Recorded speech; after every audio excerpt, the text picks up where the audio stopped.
ஆண்டின் பொதுக்காலம் 29வது ஞாயிறு. நற்செய்தி பகுதி லூக்கா பிரிவு 18 அருள்வாக்குகள் 1 தொடக்கம் 8 வரை. இயேசு இன்றைய நற்செய்தியில் நேர்மையற்ற நடுவரும் கைம்பெண்ணும் உவமையை சொல்லி உறுதியான நம்பிக்கையுடன் இடைவிடாது வேண்ட வேண்டும் என்று கூறுகிறார். ஒரு நடுத்தர வயது விவசாயி தம்பதியருக்கு குழந்தைகள் இல்லை. கடைசி முயற்சியாக அவர்கள் விடாமுயற்சியுடன் ஜெபிப்பதில் நம்பிக்கை வைத்து வேண்டினர். அது அவர்களுக்கு பலனளித்தது. மனைவி கர்ப்பமானார். பேறுகாலம் வந்தது.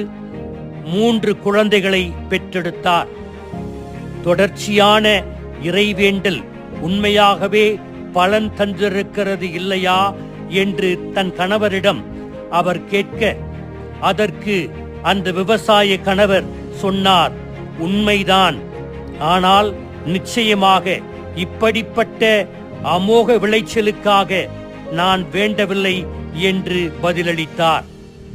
நமது சமூகத்தில் உள்ள சில செல்வந்தர்கள் தங்களுடைய சிறிய வயதில் பல புதிய தொழில்களை தொடங்கும் போது திவால் நிலையை தவிர்ப்பதற்காக போராடியவர்கள். கடன்களை திருப்பிக் கொடுக்கும் போராட்ட காலத்தின் போது பிற்கால செழிப்பான வாழ்க்கைக்கு அவர்கள் பல பாடங்களை கற்றுக்கொண்டனர். அப்படி வறுமைக்கு வாழ்க்கைப்பட்டவர்தான் மைக்கேல் பிளேக் அவர்கள்.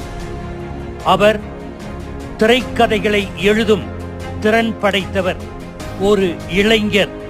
ஆனால் யாரும் அவருடைய திரைக்கதையை ஏற்றுக்கொள்ளவும் இல்லை, அங்கீகரிக்கவும் இல்லை. எனவே வறுமையின் விளிம்பில் வாழ்ந்தார். பல நாட்கள் வெறும் தரையில் தூங்கினார்.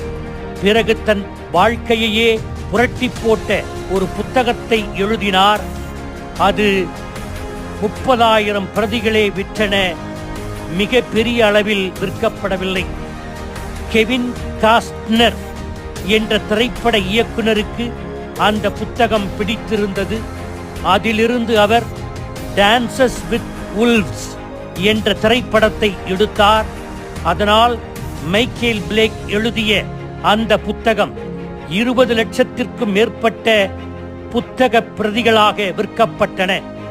அவர் திரைப்பட கதை வடிவில் அந்த புத்தகத்தை எழுதியதால் அவருக்கு ஆஸ்கார் விருதும் கிடைத்தது.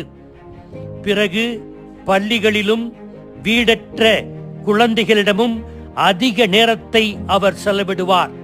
குழந்தைகளிடம் அவர் எப்பொழுதும் சொல்லுவது, கடவுளை நம்புங்கள், தொடர்ந்து இறைவேண்டல் செய்யுங்கள், விடாமுயற்சியுடன் உழையுங்கள்.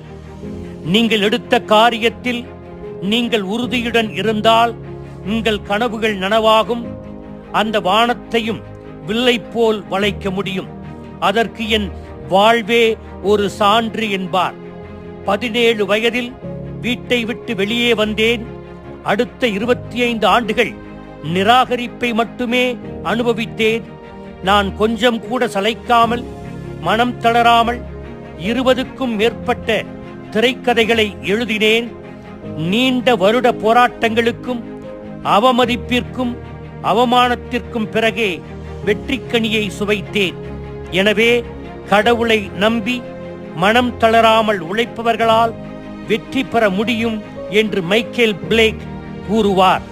இன்றைய நற்செய்தியிலும் நேர்மையற்ற நடுவரின் நிராகரிப்பை அதிகமாக அனுபவித்தாலும் மனம் தளராமலும் விடாமுயற்சியோடும் தனக்கு வழங்க வேண்டிய நீதியை பெற்றுக்கொண்டார் அந்த கைம்பெண்.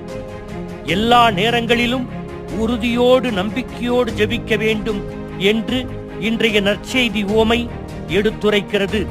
நமது ஆழமான உறுதியான நம்பிக்கை ஜெபத்தின் நிலைத்தன்மையில் வெளிப்பட வேண்டும். எனவே இறைவேண்டல் என்பது நம்பிக்கையின் போராட்டமும் விடாமுயற்சியின் வெற்றியுமாகும். இன்றைய நற்செய்தி விடுக்கின்ற செய்தி என்ன? 1. ஜெபித்தால் அது தானாகவே நடக்கும் என்று கருதக்கூடாது. வெற்று காசோலையை எழுதி நாம் விரும்பும் போதெல்லாம் நாம் கேட்கும் வடிவத்தில் கடவுள் கொடுப்பார் என்று நாம் ஜெபத்தின் வழியாக எதிர்பார்க்க கூடாது. தந்தைக்கு தெரியும் குழந்தைக்கு என்ன தேவை என்பது. எப்படி கொடுப்பது, எப்போது கொடுப்பது, என்ன கொடுப்பது என்பதை தந்தை அறிந்து வைத்திருக்கிறார். ஏனென்றால் தந்தைக்கு மட்டுமே நேரத்தின் முழுமை தெரியும். கடந்த காலம், நிகழ்காலம், எதிர்காலம் என்று நேரத்தின் முழுமையை அறிந்தவர் அவர். நீண்ட காலத்திற்கு நமக்கு நல்லது எது என்பதை அவர் யோசித்தே அவர் நமக்கு கொடுப்பார். அதனால் நாம் ஜெபிப்பதில் எப்போதும் சோர்வடையக்கூடாது. கெஸ்தேமனி தோட்டத்தில் இயேசு ஜெபித்தது போல உமது விருப்பப்படியே ஆகட்டும் என்று தொடர்ந்து வேண்ட வேண்டும். 2. கடவுள் விருப்பத்தை மாற்றுவது ஜெபமல்ல. நமது ஜெபம் நமது மனதை அவரது நோக்கத்தோடு இணைக்க உதவுகிறது. தொடர்ச்சியான ஜெபம் நாம் முதலாக எப்படி படைக்கப்பட்டோமோ அப்படி நம்மை மாற்றுகிறது. ஜெபம் கடவுளை மாற்றுவதில்லை, நம்மை மாற்றுகிறது. அவருடைய சித்தத்தை ஏற்றுக்கொள்ள நம்மை தயார்படுத்துகிறது. எனவே உறுதியான நம்பிக்கையோடு விடா முயற்சியோடு ஜெபிப்போம். வெற்றிக்கனியை பறிப்போம். ஆமீன்.